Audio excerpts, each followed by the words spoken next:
السلام عليكم ورحمة الله وبركاته. مع حضراتكم محمود صبري، وده الفيديو ال 22 من كورس How to be an audio developer بالعربي. الفيديو اللي فات احنا اتعرفنا على الاكسس رايت وازاي نعمل جروب ونبدأ نطبق الاكسس رايت على جروب معين. احنا في الفيديو ده عايزين داخل الجروب الواحد مش كل الناس تقدر تشوف كل حاجة، لا ده يكون بس اليوزر يبدأ يشوف الحاجات اللي هي مرتبطة بيه فقط لا غير. هو ده الهدف من الريكورد رول، اللي احنا مش عاوزين كل الناس تقدر تشوف كل حاجة، لا. وليكن مثلا احنا عندنا الجروب بتاع التيتشر احنا كان عندنا مارك ديمو. بدأنا نلوجن على مارك ديمو، فتحنا الستودنت. فمارك ديمو دلوقتي شايف كل الستودنت. انا مش عاوز كده، انا عاوز مارك ديمو بس يشوف كل او يشوف الستودنت اللي تابعين ليه فقط. وليكن مثلا ممكن يكون محمود صبري بس هو اللي تابع ليه. فاحنا نقدر نعمل حاجه زي كده ازاي؟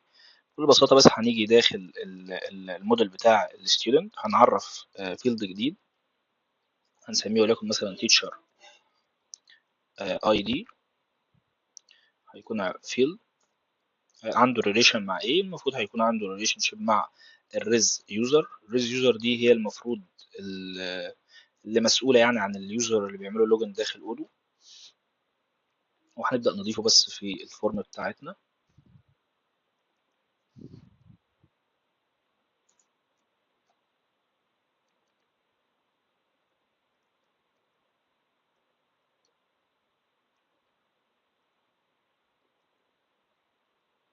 نبدأ نسيب.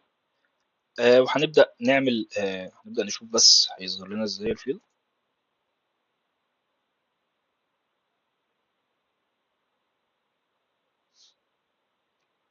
نبدأ نرفرش.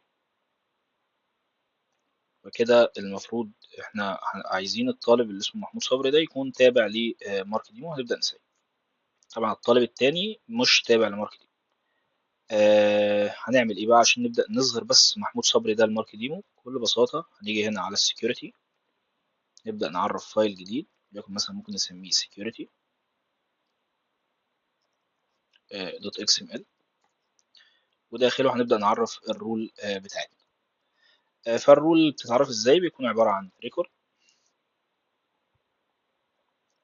بياخد اي دي، وليكن مثلا ممكن نقول رول student باي teacher. والرول دي بتطبق على انهي موديل او بتضاف لانهي تيبل عندنا؟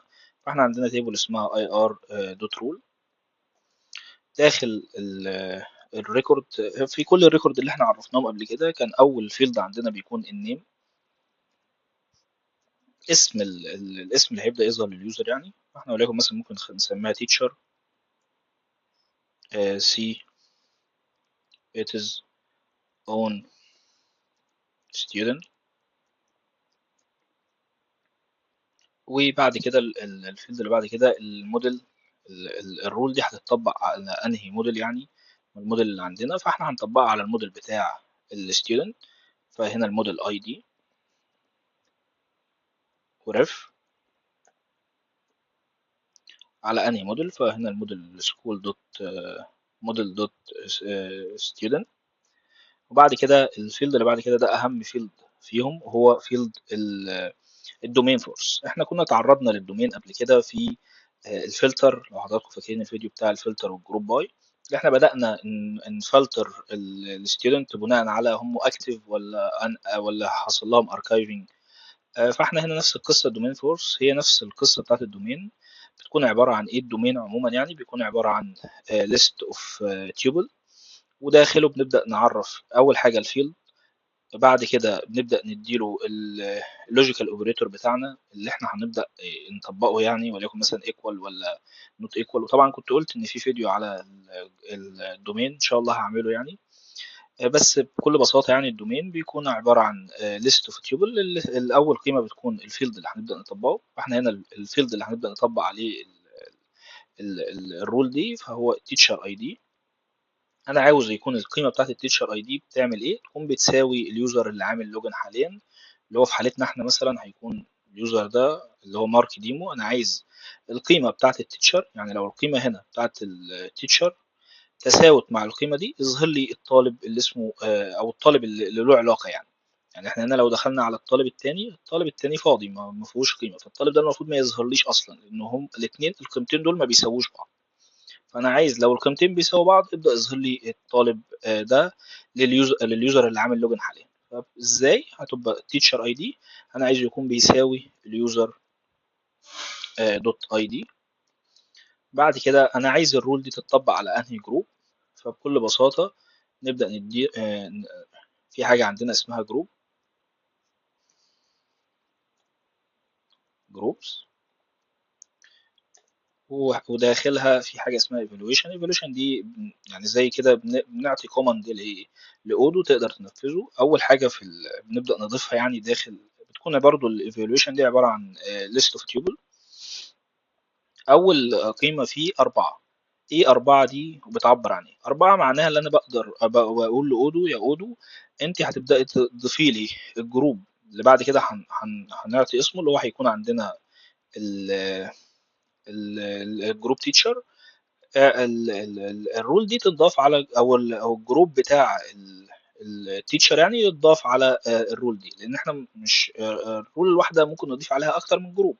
يعني انا ممكن الايفالويشن تكون فيها اكتر من قيمه للجروب. يعني أنا عايزه مثلا القاعده دي تتطبق على التيتشر وتتطبق على الستودنت وتتطبق على اي جروب عندي.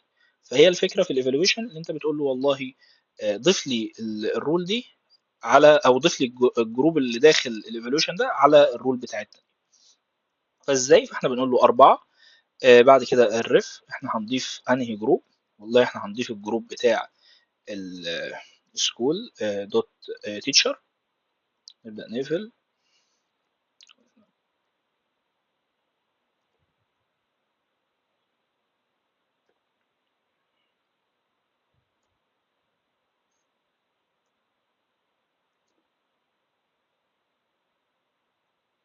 نبدأ نسيف.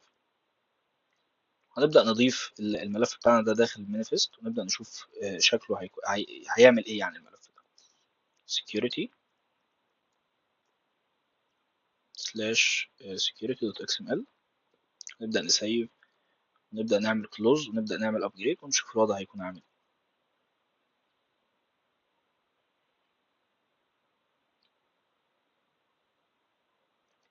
نبدأ نرفرش. المفروض اريا دي انا فعلا ماليش اكسس عليها، فبدأ يظهر لي اكسس ايرور. بس لو فتحنا هنا انا فعلا ما ظهرليش بس غير مارك ديمو، لان القيمتين تساووا مع بعض. اللي هي قيمه التيتشر او التيتشر اي دي عندنا كان بيتساوي اليوزر دوت اي دي اللي عامله. طب تمام. انا مش عاوز الفيلد ده يظهر للمدرسين. ده المفروض الفيلد ده يظهر لمين؟ يظهر المدير، يظهر للمديرين. نعملها ازاي دي؟ بكل بساطة هنيجي على الفيو بتاعنا وهنقول الجروبس. الفيلد بتاع التيتشر اي دي ده ما يظهرش بس غير للجروب بتاع السكول اللي داخل، يعني الموديول بتاع السكول اللي هو اسمه ايه، اللي هو الجروب مانجر. بدأنا نسيف، بدأنا نكلوز، بدأنا نعمل ابجريد،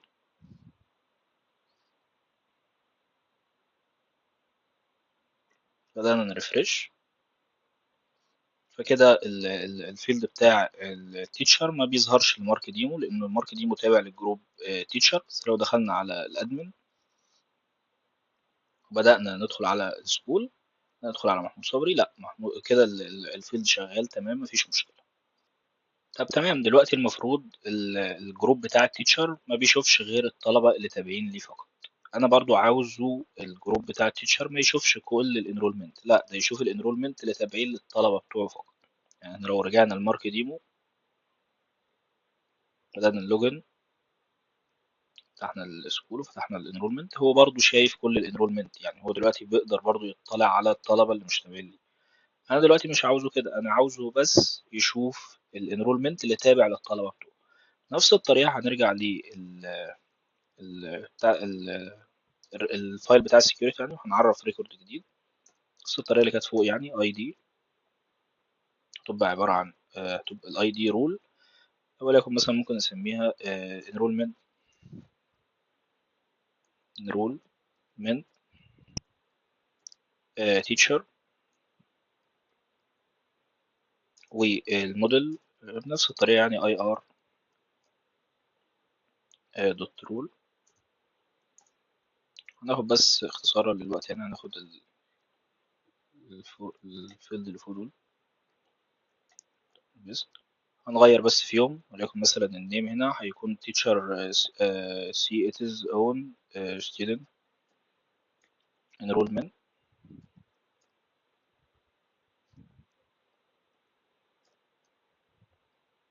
هنا احنا المفروض اللي هيتطبق على انهي موديل، فهيتطبق على الموديل بتاع الانرولمنت. وهنا بقى الدومين فورس هيكون مختلف. احنا لو رجعنا للموديل بتاع الانرولمنت، احنا كنا المفروض رابطين الستودنت بالانرولمنت عن طريق الفيلد اللي كان اسمه ستودنت اي دي. هنبدأ ناخد الفيلد اللي اسمه ستودنت اي دي ده، نيجي على هنا هنقول والله الستودنت اي دي دوت. احنا دلوقتي المفروض دخلنا على الموديل بتاع الستودنت، فاحنا عايزين ايه، عايزين الستودنت اي، عايزين ايه من الستودنت، فاحنا عايزين الفيلد بتاع التيتشر اي دي. ونفس الطريقه برضو هيكون بيساوي اليوزر دوت اي دي اللي عامل لوجن حاليا. هنطبق هنطبق الرول دي، او هنضيف الجروب بتاعنا على الرول ده. نبدأ نسيب، نبدأ نعمل كلوز، نبدأ نعمل ابجريد، نرفرش. فكده مارك ديمو ما شافش بس غير الطلبة بتوعه اللي هم هنا محمود صبري.